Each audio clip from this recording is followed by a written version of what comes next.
நான் சினிமாவில் stunt master பார்த்து கூட பயந்தது கிடையாது. ஆனால் இந்த டான்ஸ் மாஸ்டர் என்ன எனக்கு அவ்வளோ அலர்ஜி. ஸ்டண்ட் மாஸ்டர் வந்து ஒரு 100 அடிக்கு ஒரு ஷாட் அப்படின்னு சொல்லி இங்கிருந்து அந்த கடைசி வரைக்கும் சொன்னால் கூட 2-3 ரிஹர்சல் பாட்டு ஓகேன்னு சிலம்பம் சுற்றுறது அதெல்லாம் கரெக்டாக பண்ணிடுவேன். இந்த டான்ஸ் மாஸ்டர் வந்தாங்க ஒரு 5 அடி விட்டுனாலே கை காலெல்லாம் வெடுத்து. ஸோ டான்ஸே தெரியாமல் சினிமாவில் ரொம்ப காலம் தள்ளிட்டேன். எனக்கு அப்பப்போ டவுட் வரும், என் பையன் எப்படிடா டான்ஸ் ஆடுறான், எனக்கு சுத்தமாக வராத ஒரு சமாச்சாரம், இவன் எப்படி நல்லா ஆடுறான்னு ரொம்ப நாள் ஒரு சந்தேகம். அப்புறம் தான் தெரிஞ்சு அவங்க அம்மா நல்லா டான்ஸ் ஆடுவாங்க, அதனால் அவன் எப்படியோ வந்துருச்சு போல இருக்கு அப்படின்னு சொல்லிட்டு.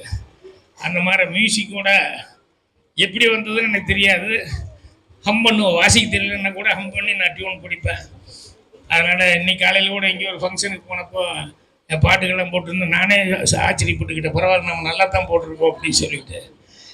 மக்கள் திலகம் புரட்சித் தலைவர் எம்ஜிஆர் அவர்களே சினிமா இருக்கிறவங்கள வந்து ப்ரொடியூசர்களை வந்து முதலாளி அப்படின்னு சொல்லுவாங்க. அந்த மாதிரி மிகப்பெரிய முதலாளியினுடைய மனைவி ஏஎல்எஸ்ஆர் அவங்க அவ்வளவு படங்கள், ஹிட் படங்கள் கொடுத்துருக்காங்க. நான் எனக்கு தெரிஞ்சோ தெரியாமையே அவங்க கூட நான் ஒரு காம்பினேஷன் என்னென்னா, அவங்க ஆஃபீஸில் அக்கௌண்டண்ட்டாக வேலை பார்த்தவங்க 2 பேர், நாச்சிப்பன் ஜெயராம் ஐயர் அப்படின்னு அந்த 7 நாட்கள் அப்படிங்கிற படத்தை வந்து அவங்களுக்காக நான் வந்து எடுத்து கொடுத்தேன்.